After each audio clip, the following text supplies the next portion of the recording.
오랜만에 다시 강의를 올리게 되었습니다. 이번에는 플러스컴인 기초에서 전단 가공 설계 중 블랭킹에 대해서 배워보도록 하겠습니다. 자, 수업에 들어가기 전에 목표를 먼저 읽어보고 시작을 하도록 하겠습니다. 목표 1. 제품 F 방향, 정밀도와 제품 형상에 따라 블랭킹 공정을 설정하고 보유 중인 설비 등 작업 조건을 고려한 프레스 가공 방법을 결정할 수 있다. 자, 수업에 들어가기 전에 여러분이 보유하고 있는 지식들을 한번 진단을 해보고 넘어가는 시간을 가지도록 하겠습니다. 먼저 플러스 가면 가공 중에 블랭킹에 대해서 아는 대로 설명해 주십시오.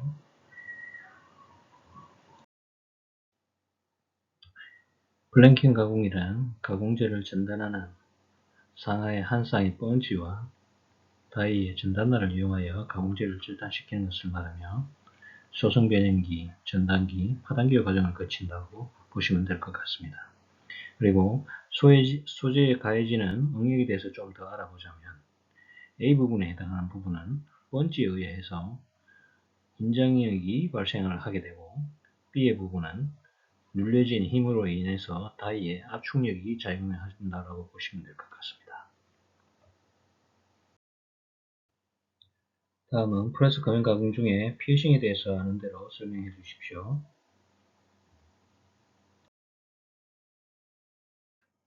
피어싱 가공도 마찬가지로 가공재를 전단하는 상하의 한 쌍의 펀치와 다이의 전단날을 이용하여 가공재를 절단시키는 것을 말하며 동일하게 소성 변형기, 전단기, 파단기의 과정을 거친다고 보시면 될 것 같습니다. 그리고 전단되어 있는 면들을 분류를 해보자면 A 부분에 해당하는 것처럼 눌림면, B 부분에 해당하는 전단면, C에 해당하는 파단면, D에 해당하는 버로 나눌 수 있다고 보시면 될 것 같습니다.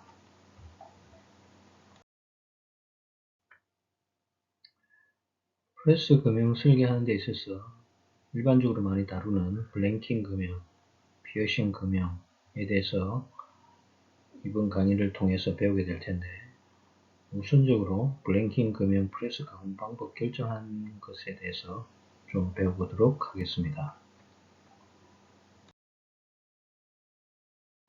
전단 과정에 대해서 간략히 설명을 드리자면 프레스 전단 금형에서 전단이란 가공재를 전단하는 금형상 상하 한 쌍의 펀치와 다이의 전단날을 이용해서 가공재를 절단시키는 것을 의미합니다.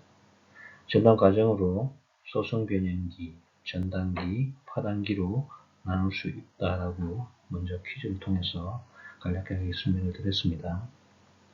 소성 변형기에는 실제 초기 펀치와 다이 사이에 소재가 위치하게 되고 여기서 첫 펀치와 다이가 소재에 닿게 되면 눌림면이 발생을 하게 됩니다. 이 눌림면의 크기는 가공재의 두께, 재질, 펀치와 다이 사이의 틈새량에 따라서 달라질 수 있습니다. 그리고 이미지를 통해서 이 전단 과정을 설명을 드리자면 소재가 펀치와 다이 사이에 위치하게 되고 여기서 가압이 시작이 되고 여기서 인장 응력과 압축 응력이 작용하게 시작하는 시점이라고 보시면 될 것 같습니다. 그리고 전단기에는 이 소재의 전단 응력이 이제 발생하기 시작하는 시점이라고 보시면 될 것 같습니다. 그리고 파단기에서는 실제 크랙이 발생해서 파단이 이루어지는 그런 시기라고 보시면 될 것 같습니다. 그리고 좀 더 세부적으로 펀치와 다이 사이에 있는 소재들에서 작용하는 이 응력들에 대해서 한번 언급을 해보도록 하겠습니다. 이 응력이 발생하는 힘에 대해서는 실제 펀치 측에서는 실제 펀치의 눌림 힘력과 여기서 발생하는 모멘트력 그리고 다이 측에 발생하는 측방력인 경우에는 다이의 압축응력 그리고 여기서 발생하는 또 모멘트들을 감안해서 이런 공식이 형성이 된다고 보시면 될 것 같습니다. 다음은 전 페이지에 이어 전단기와 파단기에 대해서 좀 더 설명을 드리도록 하겠습니다. 전단기는 소성 변형기를 거쳐 펀치가 더 진행되면 번지 날끝 부분에 있어서 압축응력이 전단 한계를 넘어 가공제를 절단하게 되는데 이를 전단기라고 합니다. 이때 절단면은 버니싱 가공 효과를 내게 되어 면이 매끈하게 됩니다. 참고로 버니싱이라 하면은 우측 상단에 표시된 것처럼 구멍의 홀 치수의 정밀도를 내기 위해 구멍지름보다 큰 스틸구를 넣어 압입 통과시켜 가공하는 것을 의미합니다. 이 시기가 지나면 파단기를 거쳐 전단이 완료가 되게 됩니다. 이 파단 공정에 있어서 파단면과 뻘을 생성하게 됩니다.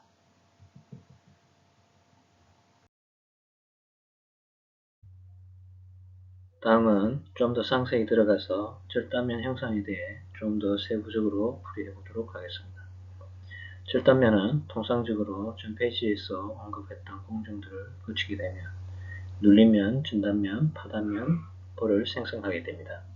여기서 눌림면, 롤오버라는 것은 번지와 다이가 초기에 만나서 눌림이 시작되는 면을 의미하고 클리어런스 조절로 눌림면 크기를 줄일 수 있으나 일반적으로 소재의 두께 10에서 20% 정도가 형성된다고 보면 될 것 같습니다.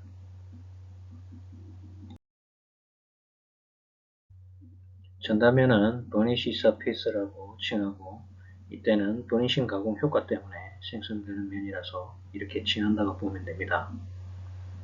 이 면은 제품의 치수를 결정짓는 구역으로 매끈한 면으로 나타나게 됩니다. 그리고 이 전단면의 크기는 가공재 두께의 25에서 30% 정도에 해당한다고 보시면 될 것 같습니다.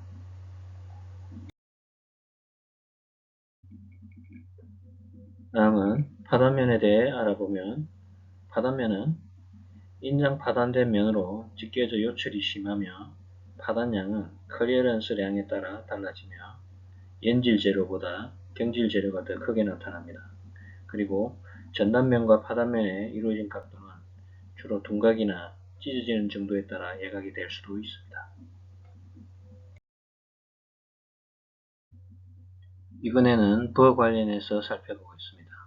전단 가공 후 버는 제품에 발생하는 거스러미를 의미하며 완전히 없애는 것은 거의 불가능합니다. 따라서 결과물에 대해 그 양을 최소화하기 위해 규제 조건을 적용하고 있습니다.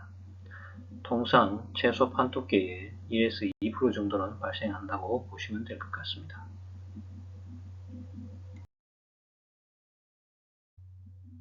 버의 중요성에 대해서 간략히 설명해보면 버 방향에 따라 제품의 활용도는 달라지고 이 버로 인해 제품의 형상 시 문제를 야기할 수도 있으므로 방향에 대해서 잘 지정해서 개발을 해야 하겠습니다.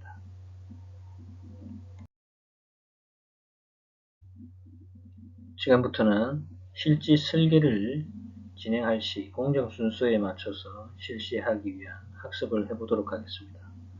우선 프레스 설계에 들어가게 되면 클리어런스를 결정해야 하죠.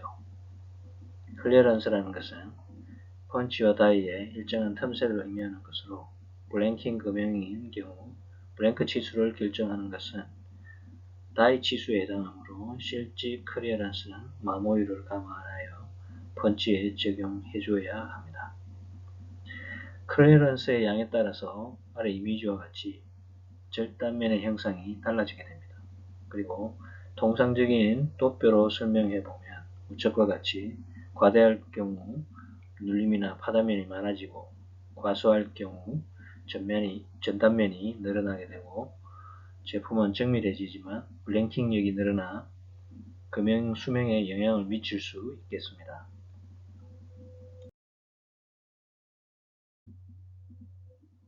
클리어런스 결정 시 다양성을 언급해보자면 가공 방법, 재질, 두께 및 강도에 따라서 다르게 설정할 수 있습니다.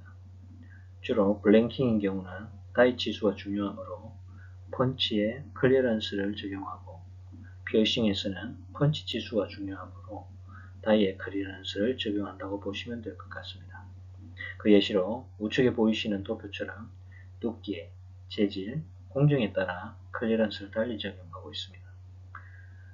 실용치는 두께에 대해서 클리어런스 량을 프로테이지로 나타내며 편적 치수를 의미함 하는 것이므로 착오가 없어야 하겠습니다. 그 간단 공식을 나타내자면 아래와 같습니다.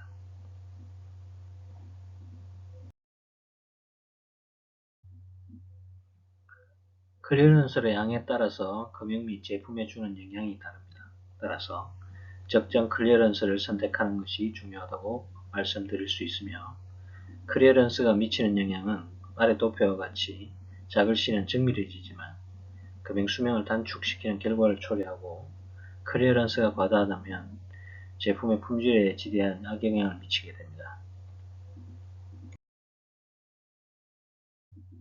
다음은 전단 가공 방법을 결정하는 것인데, 브랭킹 가공은 프레스 금형 전단 가공법 중 제품의 외곽, 즉 블랭크를 펀치와 다이를 이용해서 절단하는 것을 말합니다. 그리고 펀치에 의해 타발에 이루어진 결과물이 제품이 되고, 외곽은 스크랩 처리하는 방법을 의미하는 공정이 브랭킹입니다. 여기서 주의해야 할 것은 뒤에 좀 더 상세히 언급하겠지만, 블랭킹에 의한 결과물의 치수 결정은 다이 측 치수이며 클리어런스는 펀치 측에 적용한다고 보시면 될 것 같습니다. 이어 제품도에서 제품의 이송 방향은 좌에서 우로 이송하고 부의 생성에 따라서 전단 가공 방법을 결정해야 하겠습니다. 이번에는 전단력과 일량에 따라서 프레스 기기 사양을 고려하는 방법에 대해서 말씀을 드리겠습니다. 먼저 전단력은 우리가 통상적으로 이야기하길 P-L-T 타우라고 이렇게 표현을 하는데, 여기서 P라는 것은 블랭킹에 필요한 전단력을 의미하고, T는 잘 아시다시피 소재의 두께, 타우는 전단 강도를 의미하게 되겠습니다. 그래서 프레스 선정 시에는 전단력을 계산하여 최저 20에서 30% 여유를 두어야 하며, 여기서 가동식 스트리프를 사용할 경우 스트리핑력을 전단력에 5에서 20% 정도 적용을 더 해주어야 한다는 것을 잊지 마시고, 전단력의 크기가 프레스 능력의 50%를 초과할 경우는 전단부의 가공 방법에 따라 전단각을 검토하는 것이 좋겠습니다. 또한 프레스의 다이 하이트가 설계한 금형 높이에 적당한지 검토하여야 하겠습니다. 다음은 각종 재료별 전단 강도 및 인장 강도인데, 설계 시 참조하면 좋을 것 같습니다. 우측 이미지를 참조하셔서 설계할 때 그때그때 활용하면 좋을 것 같습니다.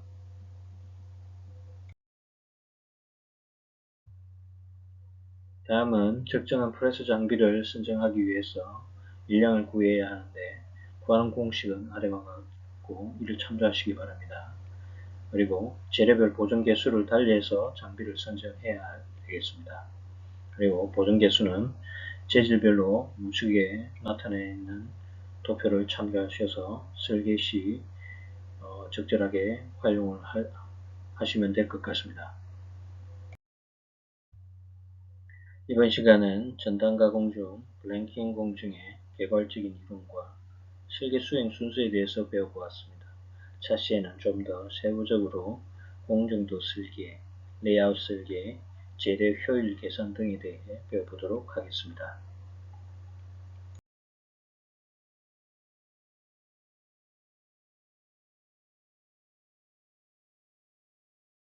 이것으로 강의를 마치겠습니다. 고생하셨습니다.